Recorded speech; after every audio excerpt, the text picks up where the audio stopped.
Yo, what is up? Magandang buhay. Panibagong taon, panibagong pakikibaka, panibagong pag-asa ang haharapin natin ngayong 2024. Dalangin ko ang masaganang buhay at maayos na kalusugan ng bawat isa. Happy New Year sa ating lahat.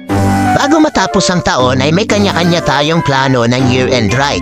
Mabuti na lang at nagkaroon pa ako ng pagkakataon. At dahil chill ride lang naman daw, ay nag-G na rin ako sa Kaliraya. Wala rin kasi talaga akong ensayo masyado. At halos kababalik-balik ko lang rin kasi sa pagbibisikleta. At di pa ako handang pwersahin ang kanang binti ko kung sakaling magbabakbakan man sila. Mahirap na, kahihilom-hilom lang ng tamaan nito mula sa aksidenteng natamo. Rekta na sa meeting place, Iglesia Angono. Yan nga pala si Boss Boyong, si Sir Philip at saka si Bro Oman. Sila ang makakasama ko sa ride na to. Usapan namin dito, alas 5 pa lang ng umaga, ride out na. Kaya lang, medyo na late yata ako. Hello, wala pang alas 5.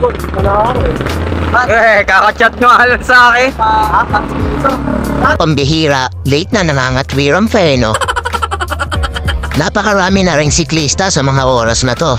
Balita ko ay Sierra Madre ang kanilang pupuntahan sa araw na to. Nasa mulong na kami ng mga oras na to. Kinakabahan ako sa kasama ko, patay ang wasiwas ng kanyang pakpak. Gusto na yata lumipad eh. Ayos, tama talaga ako ng sinamahan, napakaswabe lang ng dalahan. Pasasaan ba't makakarating rin naman sa patutunguhan? Tsaga-tsaga lang, nasa pililya na nga kami ng mga oras na to. Hindi isa o pangalawang beses ko madaanan to pero grabe kong ma-appreciate yung view mula nang makapagbisikleta ako ulit. Sobrang na-enjoy yung pacing, especially ang ganda ng kapaligiran. Pumalit pa ng dalian si Sir Philip ng pagtatrangko habang umaahong kami rito. Kinakabahan talaga ako kay Oman, tila lilipad na eh. Dito ay nadaanan muli natin ang ilan sa mga kakakilalang pupunta ng Sierra Madre.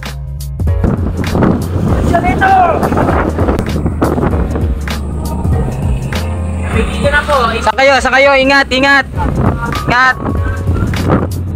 Oh, ay gandang pagmasda ng mga windmill. Pagkarating nga pala namin ang Mabitak ay hindi na namin makakasama si Sir Philip dahil meron pa siyang trabahong gagampanan kaya kami na lang ang magtutuloy hanggang sa Kaliraya. Buti nga at hanggang ngayon kasama pa namin si Oman na walang humpay ang kakakampay sa hindi malamang dahilan. Pinaubayan na namin kay Boss Pia ng pagtatrangko at kami naman ay patago-tago lang sa likod. Tingnan mo nga naman to si Oman, shadow boxing naman ang trip sabay nilipad. Ay nako, nakailan lipad na ba to? Unti-unti nang bumubungat ng kabundukan sa harapan namin. Tila hudyat na mapapalaban talaga kami sa ahunan. May mga pagkakataon naman sa ride na to na ako ang nagtatrangko, lalo na kapag kabibidyohan ko yung lumilipad-lipad na si Oman. Halos di ko na nga rin mabilang kung ilang beses naglilipad niya si Oman. Another one. Kasalukuyan na natin ibinalik kay Boss Bia ng pagtatrangko. Nasa lumban na kami ng mga oras na to at nadaanan ko pala dito si Tarabike Serie at saka si Karil at ang kanilang grupo na kasalukuyan naglalaguna loop naman sa mga oras na to. Sayang lang at hindi ko sila nabidyohan. Shoutout sa inyo mga idol. Sinubukan ko pa nga silang sigawan kaya lang masyado na silang seryoso kaya hindi siguro nila ako napansin. After nitong lumban ay aahon na kami ng Kaliraya. Base sa experience namin dito ay talaga namang napaka-friendly ng ahon dito. May mga part na talagang sa lusong ay makaka-recover ka bago ka umahon.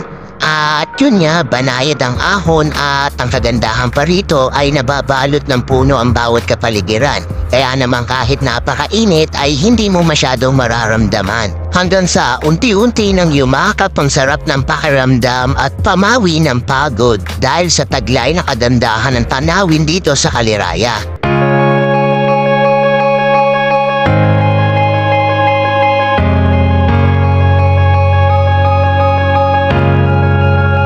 I'm on the fence, you can tell.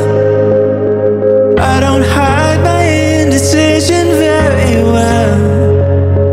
It's all a mess, it's overwhelmed. It's miles past the hope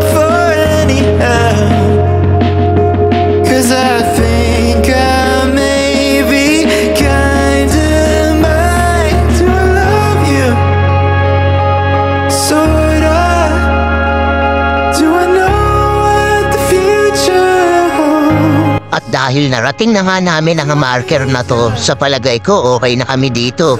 Medyo maulan na kasi sa part na yun kundi diretsuhin pa namin eh. At isa pa, mukhang makatakot itong mga kasama ko mabasa. Tingnan mo nga naman oh. At nagmamadali na silang umalis.